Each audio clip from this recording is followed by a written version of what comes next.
ఈ సమయమందు ఈ లేఖన భాగాలను మీతో పంచుకోవాలని ఆశపడుచున్నాను. జాగ్రత్తగా విన్నాం. ఇక్కడ అపోస్తులైన పౌలు గారు రోమీలకు పత్రిక రాస్తూ ఆ రోమా సామ్రాజ్యానికి లేదా ఆ రోమాలో ఉంటున్న విశ్వాసులకు, రోమాలో ఉంటున్న సంఘాలకు కొన్ని మాటలు పంచుకోవాలని ఆశపడ్డాడు. ఎందుకంటే పౌలు తన యొక్క జీవితాన్ని కూడా రోమా పట్టణంలో గడిపాడు. ఆయన రోమా సామ్రాజ్యంలో ఆయన ఆ యొక్క ధర్మశాస్త్ర విషయంలో కూడా లేఖనాలు సెలవిస్తాయి. నిష్ఠ గరిష్ఠుడు, ప్రావీణ్యం గలవాడు. దేని విషయంలో? ధర్మశాస్త్రం విషయంలో, చట్టాల విషయంలో. ఎంత ప్రావీణ్యుడంటే అతన్ని మించిన గొప్పవాడు లేడనే చెప్పుకోవాలి. ఎందుకంటే ఆ సామ్రాజ్యంలో లేదా ఆ దేశంలో ఎవ్వరూ అంత తీవ్రమైన జ్ఞానము కలిగి, అంటే ఒక రకంగా చెప్పాలంటే అది చెడు జ్ఞానమే. తర్వాత చెప్పాడు, నేను హింసకుడును, దూషకుడును, నేను దేవునికే విరోధముగా పాపం చేసి అయినా నేను కనికరింపబడ్డాను దేవుని చేత అని చెప్పాడు. అంటే ఎంతటి ప్రావీణ్యం కలిగి, ఎంత విద్య కలిగి, ఆ విద్య పొంది అంత ప్రావీణ్యం కలిగి కూడా ధర్మశాస్త్రానికి లోబడి యేసుక్రీస్తుకే వ్యతిరేకంగా యేసుక్రీస్తు సంఘానికి అనగా క్రైస్తవులను హాని చేయాలని, అలాగే క్రీస్తును కూడా తుదముట్టించాలని కంకణం కట్టుకొని రాజ్యాజ్ఞ పొంది ప్రయాణం చేస్తూ తన జీవితాన్ని గడిపాడు.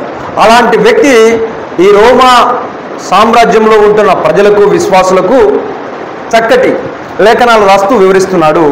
ఈ 8వ అధ్యాయంలో ఈ 2 విషయాల గురించి చాలా చక్కగా వివరించాడు. ఎలా వివరించాడంటే ఈ 8వ అధ్యాయము పూర్తిగా కూడా మనం ఎప్పుడైనా ధ్యానిస్తే, చదవడం కాదండి, ధ్యానించాలి. దేవుని వాక్యాన్ని ధ్యానించాలి. ఎప్పుడైతే మనం దేవుని వాక్యాన్ని ధ్యానిస్తామో పరిశుద్ధాత్మ దేవుడు తన యొక్క సహాయం మనకు అనుగ్రహిస్తాడు. తన యొక్క సహాయాన్ని మనకు అనుగ్రహిస్తాడు. అందుకే కదా ఆ యొక్క నపుంసకుడు కూడా దారి వెంట వెళ్తున్నప్పుడు ఈ లేఖనాలు చదువుతున్నాను కానీ నాకు వివరించేవారు కావాలి కదా, అర్థం కావాలి కదా. అంటే బైబిల్ను ఒక టెక్స్ట్ బుక్, మనం డైలీ చదివే టెక్స్ట్ బుక్ లాగానో, లేక నోట్ బుక్ లాగానో, న్యూస్ పేపర్ లాగానో, ఒక మ్యాగజైన్ గానో చదివితే మనకు అర్థం కాదు. పరిశుద్ధాత్మ సహాయంతో మాత్రమే మనము చదవగలము. ఎందుకంటే అక్షరాన్ని మనం చదవాలనుకుంటే అక్షరాన్ని మాత్రమే స్వీకరించుకుంటాం. కానీ అక్షరం వెనుక దాగి ఉన్న మర్మాన్ని, లేకుంటే స్వభావాన్ని, సందర్భాన్ని ధ్యానించాలంటే పరిశుద్ధాత్మ దేవుని సహాయము ఖచ్చితంగా అవసరమే. మీరు కూడా మీ యొక్క దైనందిన జీవితంలో ఒక లేఖనాన్ని చదివింటారు. ఆ లేఖనాన్ని చాలాసార్లు చదివింటారు. కానీ ఒకసారి ప్రత్యేకంగా కూర్చొని చదువుంటే ఆ లేఖనము చాలా తాత్పర్యాన్ని మనకు గ్రహింపు కలిగిస్తుంది. ఏంటి, ఇంతకుముందు కూడా చదివారు కదా ఆ లేఖనాన్ని, లేదా దైవ సేవకుల ద్వారా మనం చాలా వర్తమానాలు వింటుంటాము.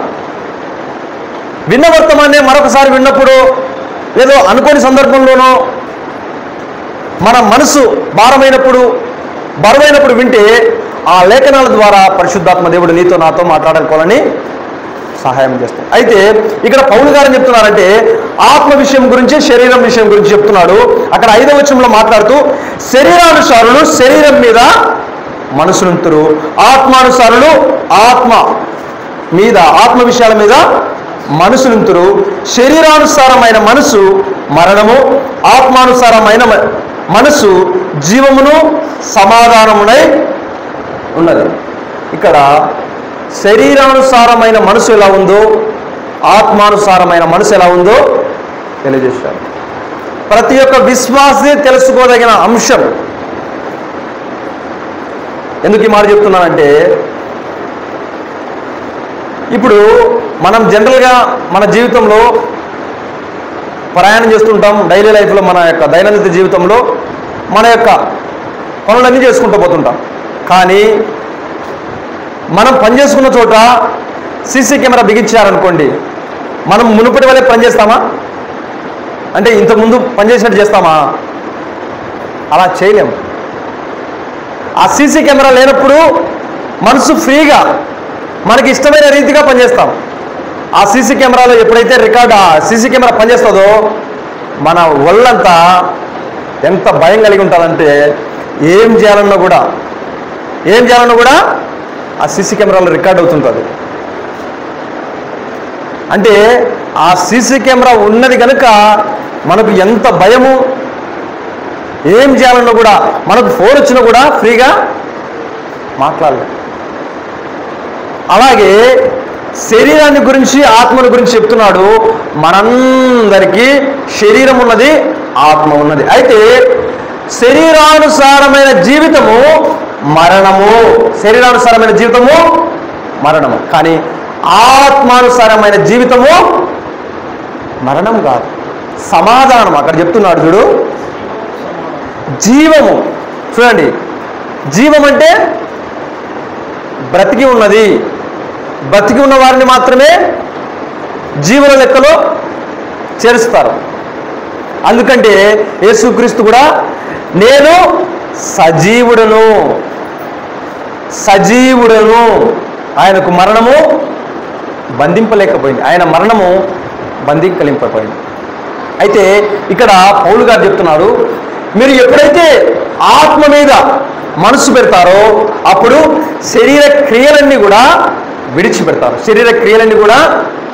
చూడండి, మనం ఎక్కువగా శరీరానికి ప్రిఫరెన్స్ ఇచ్చినామనుకోండి, మనం ఇతరులకు కనపడాలంటే అందంగా ఉండాలి, మంచి చక్కటి వస్త్రాలు వేసుకోవాలి, చాలా సుందరంగా ఉండాలి, అందరూ మెచ్చుకునే విధంగా ఉండాలి అని ఎన్నో లేపాలు, ఎన్నో షాంపులు, ఎన్నో డిజైన్స్ వస్త్రాలు, రకరకాలుగా. ఈ మధ్య మాటలు కూడా సొంతంగా మాట్లాడడం లేదు, ఒకరిని అనుసరించి మాట్లాడుతున్నారు. వారికి నోట్లో వచ్చినవి మాట్లాడడం లేదు, ఆ మాట తీరు కూడా ప్రాక్టీస్ చేసుకొని మాట్లాడుతున్నారు. అఫ్కోర్స్ దైవజీవులను కూడా అలా ప్రాక్టీస్ చేసుకొని వాయిస్ను కూడా ప్రసంగాలు చెప్తున్నారు. అంటే వారు ఒరిజినల్ క్యారెక్టర్ని బయట పెట్టుకోవడానికి ఇష్టపడడం లేదు. అయితే పౌలు గారు ఇదే చెప్తున్నారు, మీరు శరీరం మీద మనసు ఉంటున్నారు కనుక ఆత్మను నెగ్లెక్ట్ చేస్తున్నారు. ఎప్పుడైతే శరీరం కంటే మిన్నగా ఆత్మకు ప్రాముఖ్యత ఇస్తారో అప్పుడు మీరు ఫ్రీగా ఉంటారు. ఇప్పుడు చూడండి, మనలో కూడా ఇప్పుడు చస్తే నేను పరలోకంలో ఉంటాను అని దృఢ నిశ్చయము, విశ్వాసం ఉన్నవారు మాత్రమే మరణానికి భయపడకుండా ఉంటాడు.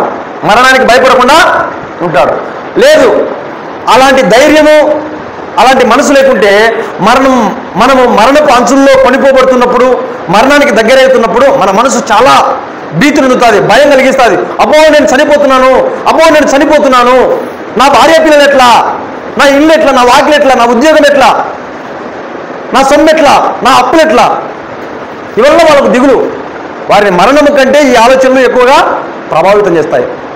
ఇప్పుడు చూడండి, దైవ సేవకులు అనునిత్యము మన గురించి ప్రార్థన చేస్తుంటారు, మనల్ని కూడా ప్రార్థన చేసుకోమని చెప్తుంటారు. మనము ఆత్మ కలిగి జీవించాలని చెప్తూ ఉంటారు. అయితే నేను ఈ శరీరాన్ని, ఆత్మను ఒక ఉద్బోధకాదంతో లేదా ఒక ఉపమాన రీతిలో మీ అందరికీ చెప్పాలనుకుంటున్నాను. ఇప్పుడు చూడండి, మనం ఎక్కువ శరీరానికి ప్రిఫరెన్స్ ఇస్తామో ఆత్మకు ప్రిఫరెన్స్ ఇస్తామో మీరే పరిశీలించుకోండి. మనము ఫస్ట్గా శరీరం గురించి ధ్యానిస్తాము. మనం ఒక హాస్పిటల్కి వెళ్ళాం,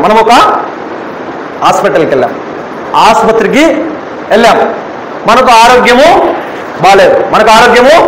బాగలేదు. హాస్పిటల్కి వెళ్ళిన తర్వాత వెంటనే డాక్టర్ దగ్గరికి వెళ్తామా? వెళ్ళాం.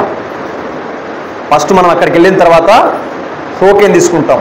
అంటే ఒక 100, 200, ఒక 50 ఎంతో ఆ హాస్పిటల్ ఫెసిలిటీస్ని బట్టి ఆ డబ్బులు కట్టి ఒక టోకెన్ తీసుకుంటాం, లేదా ఓపీ తీసుకుంటాం. తీసుకున్న తర్వాత కొన్ని గంటలు అక్కడ కూర్చోవాలి, వారి కోసము నిరీక్షణ చేయాలి, అంటే ఆగాలి. మన సమయం ఎప్పుడు వస్తుంది, మన టోకెన్ ఎప్పుడు వస్తుంది, మన సీరియల్ నెంబర్ వచ్చేంత వరకు అక్కడ వెయిట్ చేయాలి. ఓకే, వెయిట్ చేస్తాం ఒక అర్ధ గంట, 2 గంటలు, 3 గంటలు. పోనీ మన టోకెన్ వచ్చే లోపే డాక్టర్ భోజనానికో లేదో వేరే పని మీద వెళ్తే, లేదు కాదు ముందు నాకు ఇప్పుడే చూడాలని చెప్తామా డాక్టర్కు? చెప్తామా? ఆయన మరలా రావాలి. సరే, వచ్చిన తర్వాత డాక్టర్ దగ్గరికి వెళ్తాం. వెళ్ళిన తర్వాత ఏంటి నీ సమస్య అని అడుగుతాడు. XYZ మనం ఏదైనా సమస్య చెప్పుకుంటాము, మన రోగం చెప్పుకుంటాము. చెప్పుకున్న తర్వాత ఆయన ప్రికాషన్స్ ఇస్తాడు, సలహాలు ఇస్తాడు. ఇలా ఉండాలి, అలా ఉండాలి, ఇవి తినకూడదు, అవి తినాలి, లేదా ఈ మాత్రలు, గుళికలు లేదా మెడిసిన్స్ ఇస్తాడు. ఇచ్చిన తర్వాత ఏం చెప్తాడంటే కొన్ని కండిషన్స్ చెప్తాడు. నువ్వు ఇలా ఉండాలి, వీటిని తినకూడదు, వీటిని మాత్రమే తినాలి, వీటిని మాత్రమే తినాలి.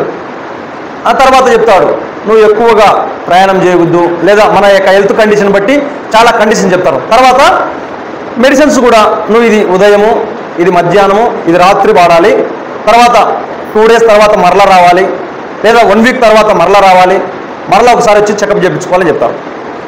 ఇదంతా ప్రాసెస్ కదా. మనం ఇంటికి వెళ్తాం. జాగ్రత్తగా చూడండి, మనం అక్కడికి వెళ్ళి ఓపీ కట్టి టోకెన్ తీసుకొని సీరియల్ నెంబర్లో అక్కడ వెయిట్ చేసి డాక్టర్ని కలిసినాము, మన యొక్క సమస్య చెప్పుకున్నాము, ఆయన ఎలా నడుచుకోవాలో చెప్పాడు, ఏమి తినాలో ఏమి తినకూడదో చెప్పాడు, తర్వాత ఎప్పుడెప్పుడు ఏ మెడిసిన్స్ ఎలా వాడుకోవాలో చెప్పాడు.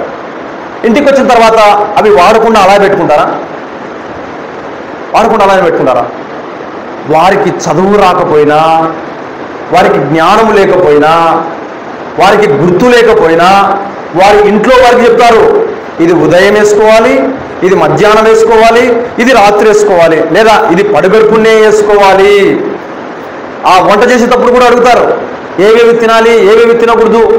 తినేవి మాత్రమే చేస్తారు, సపరేట్ చేస్తారు. ఇంట్లో వాళ్ళందరికంటే ఈ హెల్త్ బాగాలేని వారికి, అనారోగ్యంతో ఉన్న వారికి సపరేట్ వంటలు చేస్తారు, చాలా పథ్యం ఉంటారు. డాక్టర్ చెప్పినవన్నీ 100కి కనీసం అంటే 90 సార్లు, అంటే 90% చేస్తారా చేయరా? చేస్తారు. తప్పకుండా ఆ వైద్యుడి సూచన మేరకు చెప్పినవన్నీ చేస్తాం. ఏ విషయంలో చేస్తాము? శరీరము విషయంలో. ఏ విషయంలో? శరీరం విషయంలో. ఓకే, 1 నిమిషం అక్కడ పక్కన పెట్టండి శరీరాన్ని. ఇప్పుడు ఆత్మను చూడండి. ఆత్మ గురించి తెలుసుకోవాలంటే ఎక్కడికి వెళ్ళాలి? దైవ మందిరాలలోకి వెళ్ళాలి, ప్రార్థన మందిరాలకి వెళ్ళాలి. అక్కడ డాక్టర్ ఎవరు? దైవ సేవకులు. మనము హాస్పిటల్కి వెళ్తే ముందెళ్తున్నామా? వెళ్ళమా? వెళ్తాం. కానీ ప్రార్థనకు ముందు వస్తామా? అయిపోయింది ఒక పాయింట్ మైనస్.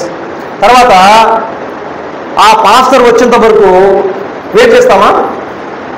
వెయిట్ చేయము. ఆయనే రాలేదు, మనమే చేంజ్ చేస్తాం. ఆయన వచ్చిన తర్వాత వద్దాలని నిరాశతో ఉంటాం. అక్కడైతే వైద్యుడు రాకపోయినా కూడా ఆయన కంటే ముందుగా వెళ్తాం. మరి అక్కడ టోకెన్ తీసుకొని, ఇక్కడ ఫ్రీ సర్వీస్, అక్కడ టోకెన్ తీసుకొని వెళ్తాం. పోనీ దైవ సేవకుడు వచ్చాడు, ప్రార్థన స్టార్ట్ అయింది, సందేశాన్ని లేదా ఉపమానాన్ని లేదా వాక్యాన్ని వివరించాడు. బిడా, యవనస్తురాలా, యవన స్త్రీ, యవన పురుషుడా, ఇలా నడుచుకోవాలి, నువ్వు ఇలా ఉండాలి, నీ మాట తీరు ఇలా ఉండాలి, నీ ప్రవర్తన ఇలా ఉండాలి, నీ ప్రేమ ఇలా ఉండాలి, నలుగురిలో సమాధానం కలిగి నువ్వు ఉండాలి, నీ జీవితం అనేకులకు మాదిరిగా ఉండాలి. అదే నిజమైన క్రైస్తవ జీవితము. నీకు లోపల ఒకటి బయట ఒకటి ఉండకూడదు. క్రైస్తవునికి లోపల ఉన్నదే బయటికి రావాలి, బయట ఉన్నదో లోపలికి వెళ్ళాలని చెప్తాడు. చెప్పిన తర్వాత ప్రార్థనతో మనం ముగించుకొని మన ఇంటికి వెళ్తాం. ఇక్కడ వైద్యుడు చెప్పిన తర్వాత మనం ఇంటికి వెళ్ళిన తర్వాత వైద్యుడు చెప్పిన మాటలన్నీ విన్నాం. ఇక్కడ దైవ సేవకులు చెప్పిన మాటలన్నీ ఇంటికి వెళ్ళిన తర్వాత జ్ఞాపకం చేసుకుంటామా? ప్రార్థన అయిపోతే ఈరోజు ఏ వాక్యం చెప్పినాడో గుర్తులేదు, మరుసటి రోజుకే గుర్తులేదు, ఇంకా వారానికి ఏం గుర్తుంటుంది? ఇక్కడ చూడండి, మనం పేషెంట్ నుంచి కోలుకొని పూర్తయిన తర్వాత ఆరోగ్యవంతులైన తర్వాత మరలా మన పరిస్థితి ఎవరికైనా దగ్గరికి వెళ్తే ఆ డాక్టర్ దగ్గరికి వెళ్ళండి, చాలా చక్కగా చూస్తాడు. అడ్రస్ కూడా తెలియకుంటే అడ్రస్ ఇస్తావు, ఇలా వెళ్ళాలి అని సజెషన్స్ ఇస్తావు, సలహాలు ఇస్తావు. కానీ ఆత్మ విషయంలో నువ్వు బలహీనపడినప్పుడు, లేదా నీ చుట్టూ ఉన్నవారు బలహీనతలో ఉన్నప్పుడు నువ్వు ప్రార్థనకి వెళ్ళాలి, ప్రార్థన చేసుకోవాలి. వీలైతే మా మందిరానికి రండి, మా దైవ సేవకునితో మాట్లాడండి అని చెప్పగలమా? దైవ సేవకులు ఏం చెప్తారు? అమ్మా, ప్రతి దినం నువ్వు లేస్తానే ప్రార్థన చేసుకోవాలి, లేస్తానే వేకువజామున ప్రార్థన చేసుకోవాలి. ప్రార్థన చేయండి ఏ పని ప్రారంభించొద్దు. ఒక క్రైస్తవుని కుటుంబం ఎలా ఉండాలంటే ప్రార్థన చేయకుండా ఏ పని చేయొద్దు. ఏ పని చేయొద్దు. ప్రార్థనతోనే పని ప్రారంభించాలి. ప్రార్థనతోనే నీకు అపజయం రాని, నువ్వు ఫెయిల్ అయిపో, కానీ నువ్వు దేవుని దగ్గర ప్రార్థించడానికి నీకు రైట్ ఉంటుంది. నేను చేశాను కదా, నువ్వెందుకు నాకు ఇవ్వలేదు అని దేవునితో మాట్లాడడానికి మనకు ఆ రైట్ ఉంటుంది. ఎప్పుడు? ప్రార్థనతో ప్రారంభిస్తే. ప్రార్థనతో నువ్వు ఎప్పుడైతే యేసుక్రీస్తు వైపు ఒక్క అడుగేసినావు అనుకో, ఆయనే నిన్ను నడిపిస్తాడు. మనం ఏం చేస్తామంటే 99 అడుగులు సాతాను వైపు వేస్తాము, ఒక్క అడుగు మాత్రమే యేసుక్రీస్తు వైపు వేస్తాం. మన మనసులో కూడా ఉంటుంది, నాకు రాదు, నా చేత కాదు అని. కానీ ప్రార్థనలో కూర్చున్నప్పుడు, దేవా నువ్వే నాకు సహాయం చేయాలయ్యా. ఎలా సహాయం చేస్తాడు? ఎలా సహాయం చేస్తాడు? నీకు రాకపోయినా పర్వాలేదు, కానీ నీ ఫేత్ఫుల్నెస్, నీ విశ్వాసం అనేది సరిగా ఉండాలి. నీ విశ్వాసం అనేది సరిగా ఉండాలి. అది అపజయమైనా సరే, అపజయమైనా కూడా సరే. ఎందుకు ఈ మాట చెప్తున్నానంటే నువ్వు యేసుక్రీస్తు దగ్గర పాదాల నుంచి ప్రార్థిస్తున్నప్పుడు అడగొచ్చు, నాయనా నేను చక్కగా చేశాను కదా నాయనా, ఎందుకు నేను పొందుకోలేకపోయాను? ఎందుకు నేను పొందుకోలేక? యోబు అనే మహాభక్తుడు యేసుక్రీస్తును ప్రశ్నించాడా లేదా? ఎలాంటి ప్రశ్న? యేసుక్రీస్తు చెప్పిన విధానంలో నడుచుకున్నప్పుడు మాత్రమే ఆయనను ప్రశ్నించగలము. ఇప్పుడు ఒక ఇన్స్టిట్యూట్ ఉంది, మనం ఇప్పుడు ఉద్యోగులుగా ప్రిపేర్ అవుతున్నాం ఉద్యోగాల కోసం. ఒక ఇన్స్టిట్యూట్లో చెప్పినట్లుగా చదివి మనం పొందుకోలేకపోతే ఆ ఇన్స్టిట్యూట్ను ప్రశ్నించవచ్చు, మిమ్మల్ని నమ్మి నేను ఇట్లా మోసపోయినా అని. నువ్వు వాళ్ళు చెప్పినది కూడా నీ సొంత నాలెడ్జ్ ఉపయోగించి నేను మిమ్మల్ని నమ్మి మోసపోయినా అంటే నాకు చెప్పగలమా? చెప్పలే. అట్లాగే యేసుక్రీస్తు దగ్గర నువ్వు ప్రార్థించేటప్పుడు సరిగా నువ్వు ఉండి ప్రార్థించాలి, సరిగా ఉండి ప్రార్థించాలి. ఇప్పుడు చూడాం, ఇక్కడ వైద్యుడు, ఇక్కడ దైవ సేవకులు, ఇక్కడ డాక్టర్, ఇక్కడ పాస్టర్, అక్కడ డాక్టర్, ఇక్కడ పాస్టర్. ఇక్కడ చెప్పినవన్నీ చేశాం, ఇక్కడ చెప్పినవన్నీ. అయితే మన మనసు వేటి మీద ఉంది? మనమే మార్కులు వేసుకోవాలి. ఎవరికి చెప్పాల్సిన అవసరం లేదు. ఇక్కడ 10% కంటే ఎక్కువ వచ్చినా కూడా చాలు ఆత్మ విషయంలో, కానీ శరీరం విషయంలో 90% కంటే ఎక్కువ వస్తున్నాయి మార్కులు. అక్కడ చెప్పినది తూచా తప్పకుండా. ఇంకా వృద్ధాప్యంలో ఉన్నవారైతే ఇంకా ఎక్కువ, డాక్టర్ చెప్పిన దానికంటే ఇంకా 1000 రెట్లు ఊహించుకుంటారు. ఒకవేళ గోంగూర తినొద్దనుకో, ఇంకా గోంగూర, వంకాయ, ఇంకొకటి ఏమి తినొద్దన్నారు అని చెప్తారు. అమ్మ ఇది ఉదయం లేస్తానేసుకుంటే ఆమె చీకటి నుంచి మొదలుపెట్టింటుంది, లేండి మాత్ర ఇవ్వండి, కడుపుని వేసుకోవాలి మాత్రాన్ని. అంటే ఎంత ఆతృత! ఇక్కడ దైవసేవకుడు అమ్మ ఉదయం లేస్తానే ప్రార్థన చేసుకుంటే, ఎవరిని అడిగినా కూడా చూడండి సామాన్య క్రైస్తవ జీవితాల్లో ప్రార్థన చేసుకున్నట్టే, లేదన్నా సమయం లేదన్నా.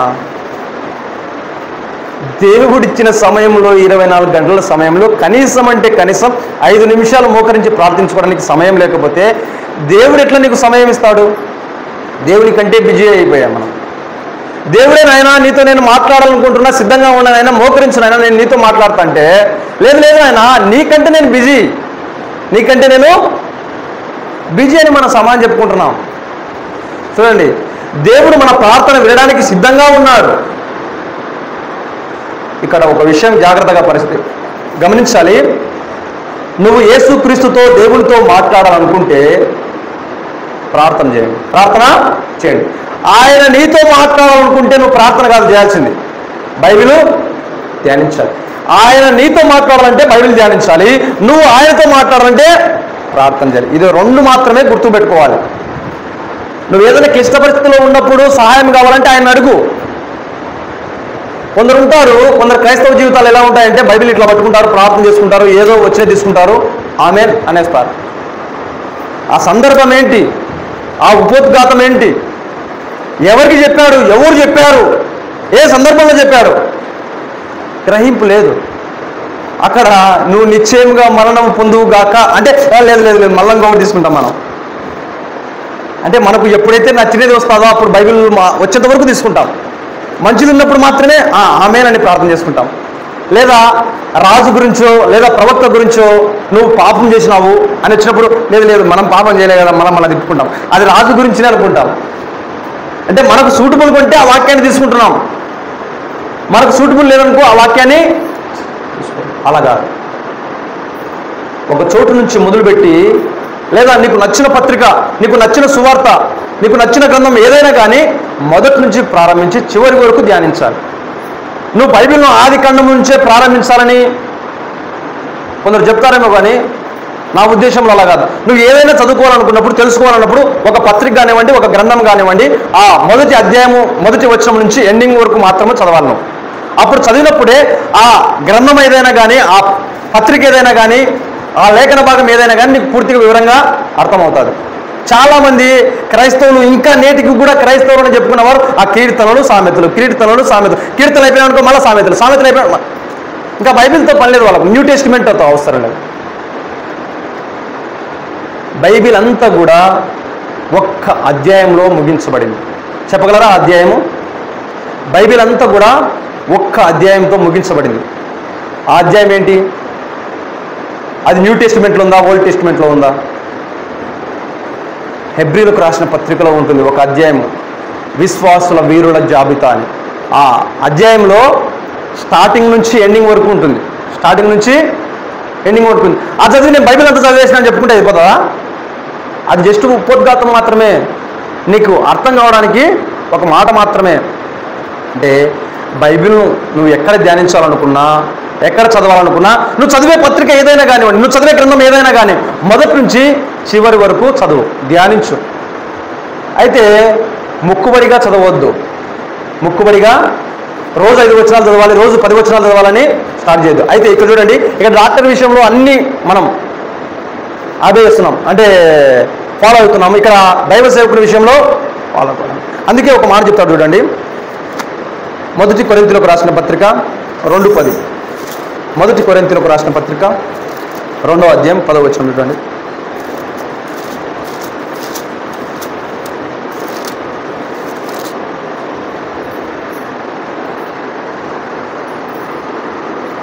మొదటి కొరింథీయులకు రాసిన పత్రిక 2వ అధ్యాయము 14వ వచనం చూడండి. మొదటి కొరింథీయులకు రాసిన పత్రిక 2వ అధ్యాయం 14వ వచనం. ప్రకృతి సంబంధి అయిన మనుషుడు దేవుని ఆత్మ విషయములను అంగీకరింపడు, అవి అతనికి వెర్రితనముగా ఉన్నవి, అవి ఆత్మానుభవం చేతనే వివేచింపదగును గనుక అతడు వాటిని గ్రహింపజాలడు. ఆత్మ సంబంధి అయిన వాడు అని అన్నిటినీ వివేచించును గాని అతడెవరిని చేతనైనను వివేచింపబడడు. ప్రభువు మనసును ఎరిగి ఆయనకు బోధింపగల వాడెవడు? మనకైతే క్రీస్తు మనస్సు గలవారము. ఇక్కడ మెయిన్ ఉద్దేశం ఏంటంటే, ఈ పత్రిక కూడా అపోస్తలుడైన పౌలే రాశాడు. ఈ పత్రిక కూడా ఇది ఎవరికి? కొరింథీ సంఘంలో ఉంటున్న కొరింథీ విశ్వాసులకు రాశాడు. ఇక్కడ చెప్తూ మొదటి కొరింథీయులకు రాసిన పత్రిక 2వ అధ్యాయము 14వ వచనంలో ఒక మాట చెప్పి నేను ముగిస్తాను. 14వ వచనం జాగ్రత్తగా పరిశీలించండి, చదవద్దు, పరిశీలించండి. ప్రకృతి సంబంధి అయిన మనుషుడు దేవుని ఆత్మ విషయంలో నేను అంగీకరింపడు, అవి అతనికి వెర్రితనముగా ఉన్నవి, అవి ఆత్మానుభవం చేతనే వివేచింపదగును కనుక అతడు వాటిని గ్రహింపచడు. ఇక్కడ వచనం ఏం చెప్తుందంటే, లేఖన భాగము, ఈ లోకానుసారమైన వ్యక్తులకు దేవుని వాక్యం అర్థం కాదు. దేవుని వాక్యము అర్థం కాదు. దేవుని వాక్యము అర్థం కాదు. క్రైస్తవులుగా పిలువబడుతున్న వారు, క్రైస్తవులుగా కొనియాడబడుతున్న వారికి కూడా దేవుని వాక్యము అర్థం కావడం లేదు. ఎందుకంటే వారు ఆ దేవుని వాక్యాన్ని రిసీవ్ చేసుకునే విధానాన్ని బట్టి వాళ్ళు నిజమైన క్రైస్తవ బిడ్డలా కాదని ఆధారపడింది. ఇక్కడ అదే చెప్తున్నారు, ప్రకృతి సంబంధి అయిన మనుషునికి మాటలు అర్థం కావు. ఇవే విషయాలు అర్థం కావు. వాడు చెప్తుంటాడు, రా నాయన ఎందుకు రా నాయన ఇట్లా తాగుతున్నావు నువ్వు అంటే, దీంట్లో ఎంజాయ్, దీంట్లో ఆనందం, దీంట్లో ఉన్న తృప్తి మరి ఈ లోకంలో ఏ దాంట్లో లేదని అతని అభిప్రాయాన్ని ఏదో భగవంతుడే రాసినట్లు వాడు చెప్తూ ఉంటాడు. అంటే వానికి అంత నమ్మకం, అంత పిచ్చి దాని మీద. ఇంకా పాపం చేసే వాళ్ళందరూ సమర్థించుకోవచ్చేమో కానీ దేవుని దగ్గర మాత్రము అగ్నిలో కాల్చబడతారు. అగ్నిలో సమయం ఇస్తున్నాడు దేవుడు నీకు ఎంత కాలము. ఇక్కడ అదే చెప్తున్నది, ఎన్నోసార్లు నీ దగ్గరికి వాక్యం వస్తుంది, నువ్వు స్వీకరించడంలే. దేవుని వాక్యాన్ని స్వీకరించాలి. నీకు కావాల్సినది మాత్రమే దేవుని వాక్యంలో నువ్వు స్వీకరిస్తున్నావు. తాగుబోతు వ్యక్తి కూడా దేవుని వాక్యం దగ్గరికి వస్తాడు, మందిరానికి వస్తాడు, ప్రార్థనకు వస్తాడు, కానీ అతనికి కావాల్సిన వాగ్దానం తీసుకెళ్ళి అక్కడ బూట్లో పెట్టుకొని దాన్నే చూసుకుంటాడు.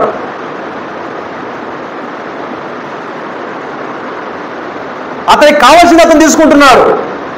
దేవుడు ఏం చెప్తున్నాడో అతనికి అర్థం కావడం లేదు.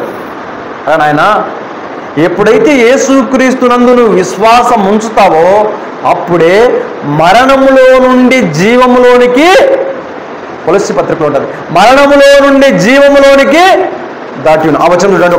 1 యోహాను రాసిన పత్రిక 3వ అధ్యాయము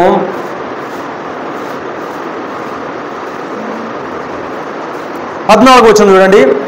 1 యోహాను రాసిన పత్రిక 3వ అధ్యాయం 14వ వచనం చూడండి. అక్కడ ఉంది,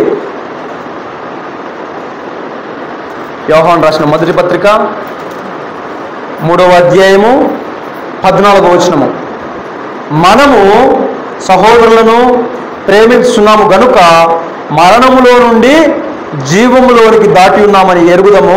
ప్రేమ లేని వాడు మరణమునందు నిలిచి ఉన్నాడు. ఎప్పుడైతే యేసుక్రీస్తు ప్రేమ మనం పొందుకుంటామో మరణములో నుండి జీవంలోనికి దాటి ఉన్నాం. మరణంలో నుండి జీవంలోనికి దాటి ఉన్నాం. ఇక్కడ మరణం అంటే ఇంతవరకు మనం చదువుకున్న లేఖన భాగాల ప్రకారము శరీరము, అదే కదా. శరీరం మీద మనసునుంతు వారు మరణమవుదురు, కానీ ఆత్మ మీద మనసునుంతు వారు జీవమును సమాధానమును పొందుదురు. ఇక్కడ ఈ శరీరం ఏం చేస్తుందంటే మనకు మరణాన్ని ఇస్తుంది. ఈ శరీరం ఏం చేస్తుందంటే నువ్వు ఎంత ప్రయాసపడినా, నువ్వు ఎంత అలంకరించుకున్నా, నువ్వు ఎలా ఉన్నా, నీ స్థితి ఏదైనా కానివ్వండి, కానీ ఏం చేస్తుంది? మరణాన్ని నీకు. కానీ ఆత్మ మరణం ఇవ్వదు. మరణములో నుండి జీవంలోనికి కొనిపోబడతాం మనం, మరణములో నుండి జీవంలోనికి. అందుకే కదా 1 తెస్సలోనికీయులకు రాసిన పత్రిక 4వ అధ్యాయంలో కూడా ఉంటుంది, యేసుక్రీస్తునందు విశ్వాసం ఉంచిన వారందరూ చనిపోయినను మరలా బ్రతుకుదురు. మరలా అట్టి విశ్వాసం ప్రతి క్రైస్తవునికి ఉండాలి. అప్పుడే యేసుక్రీస్తు యొక్క మరణానికి ప్రాముఖ్యత. మనమందరము చస్తాము, సమాధి చేయబడతాం, పాతిపెట్టబడతాం, కానీ ఆత్మ మరణము లేదు, ఆత్మకు మరణము లేదు. అందుకే మత్తయి సువార్తలో కూడా ఒక మాట ఉంది, చక్కటి మాట, మీరు శరీరమును చంపు వారికి భయపడవద్దు, శరీరమును మరియు ఆత్మను చంపు తండ్రికి మాత్రమే భయపడుడి. ఈ లోకంలో ఈ లోకంలో ఉన్న వారందరూ మీ ప్రాణాన్ని మాత్రమే తీసుకోగలరు, కానీ ఆత్మను మాత్రం టచ్ చేయలేరు.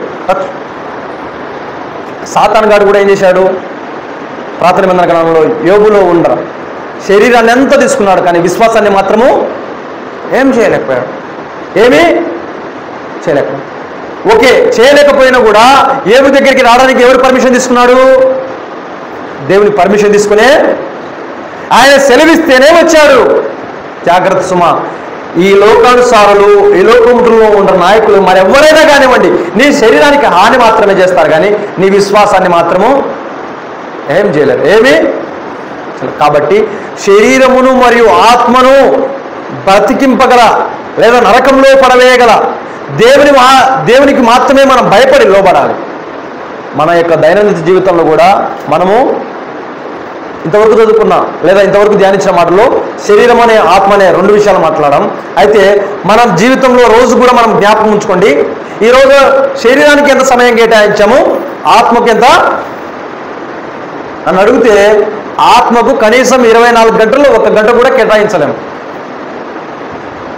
మనం 6-7 గంటలు నిద్రపోయేది కూడా శరీరాని కోసమే కదా.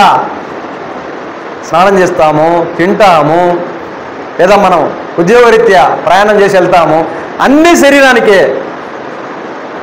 ఆత్మ పని ఎక్కడుంది? 24 గంటల ఆత్మ పని ఎక్కడ ఉంటుంది? దేవుని వాక్యం విన్నప్పుడు, దేవుని వాక్యం చదువుతున్నప్పుడు, మనం మోకరించి ప్రార్థిస్తున్నప్పుడు మాత్రమే ఆత్మకు సమయాన్ని కేటాయించిన వారం అవుతాం. జాగ్రత్తగా మన యొక్క దైనందిన జీవితంలో కూడా ప్రార్థనతోనే ప్రారంభిస్తాము, ప్రార్థనతోనే ముగిద్దాం. ప్రార్థనతోనే ప్రారంభిద్దాము, ప్రార్థనతోనే ముగించాలి. ప్రతి ఒక్క క్రైస్తవుని జీవితం కూడా ఆ దినము ముగించబడాలి, లేదా ఆ మాసం ముగించబడాలి, ఆ సంవత్సరం ముగించబడాలంటే మనం కూడా ప్రార్థనలు పెట్టుకుంటాం, ఆన్లైన్ ప్రేయర్ పెట్టుకుంటాం. ఇలా చివరి ప్రార్థన, ఇలా ప్రారంభ ప్రార్థన, సంవత్సరం ముగింపు ప్రార్థన, సంవత్సర ప్రారంభ ప్రార్థన. అలాగే మనం దైనందిన జీవితంలో ప్రతిరోజు అదే ప్రార్థన చేసుకోవాలి. దేవా, ఈరోజు సజీవ లెక్కలో లెక్కింపబడినందుకు నీకు స్తోత్రం. నీ చిత్తమైతే, నీ రాకడ ఆలస్యమైతే, నా పోకడ ఆలస్యమైతే మరలా ఒక నూతన జీవితాన్ని, నూతన దినాన్ని నాకు అనుగ్రహించు. ఎప్పుడు? ఆయన చిత్తమైతే. అందుకే బైబిల్ ఉంటుంది, రేపటి గురించి చింతించవద్దు. రేపటి గురించి నిద్రలో మరణించిన వారు ఉంటున్నారు, నిద్రపోయి లేని వారు ఎంతోమంది ఉంటున్నారు. కాబట్టి నిద్రించే సమయంలో కూడా ప్రార్థించుకొని మన యొక్క ఆత్మను దేవునికి అప్పగిద్దాం. ఎలా అంటే, దేవా, ఈ దినాన్ని ఇచ్చినందుకు నీకు కృతజ్ఞతాస్తుతులు, స్తోత్రములు చెల్లిస్తున్నాను. నీ చిత్తమైతే, నీ రాకడ ఆలస్యమైతే, ఆయన రాకడ రావాలని మా అందరి కోరికనే. ఆయన రాకడ వస్తే మేలు కదా, మనమందరం ఎత్తబడతాము, మనమందరం పరలోకంలో చేరుతాము. పాత క్యారెక్టర్స్ ఉన్నట్టు, ఒక ధనవంతుని కుటుంబంలో ఒక తప్పిపోయిన కుమారుడు ఉన్నట్లు, అతడు ఎప్పుడు సంతోషం అంటే ఆ కుటుంబంలో చేర్చబడినప్పుడు మాత్రమే. మనం కూడా ఇక్కడ ఉండడం దానికంటే అక్కడికి పోవడం చాలా నెమ్మది ఆత్మకు. మనం ఇక్కడ అనుకుంటున్నాము ఇంత పవర్ఫుల్, లేదా ఫోన్లు, ఇంత టెక్నాలజీ కలిగిన ఫోన్లు, లేకుంటే ఇంత స్పీడ్ కలిగిన వాహనాలు, ఇంత టెక్నాలజీ కలిగిన మెటీరియల్స్ అనుకుంటున్నాం. వీటన్నిటికంటే పవర్ఫుల్, వీటన్నిటికంటే నెమ్మది, వీటన్నిటికంటే ముఖ్యంగా విశ్రాంతి, వీటన్నిటికంటే ఫుల్ జాయ్ అక్కడ మాత్రమే ఉంటుంది. అందుకే అపోస్తులైన పౌలు చెప్తున్నాడు, బ్రతుకుట క్రీస్తే, సావైతే లాభము. బ్రతుకుట క్రీస్తే, సావైతే లాభం. మన యొక్క దైనందిన జీవితంలో కూడా పనితో, ప్రార్థనతో ప్రారంభిస్తాము. ఏ పనైనా కానీ మనం నిద్రించే సమయంలో కూడా మనం దేవుని దగ్గర సెలవు తీసుకొని నిద్రపోదాం. అట్టి మనసు మనందరికీ దేవుడు దయచేయాలని దేవుని వాక్యం విన్న మీ అందరినీ ఆశీర్వదించబడును గాక. ఆమేన్.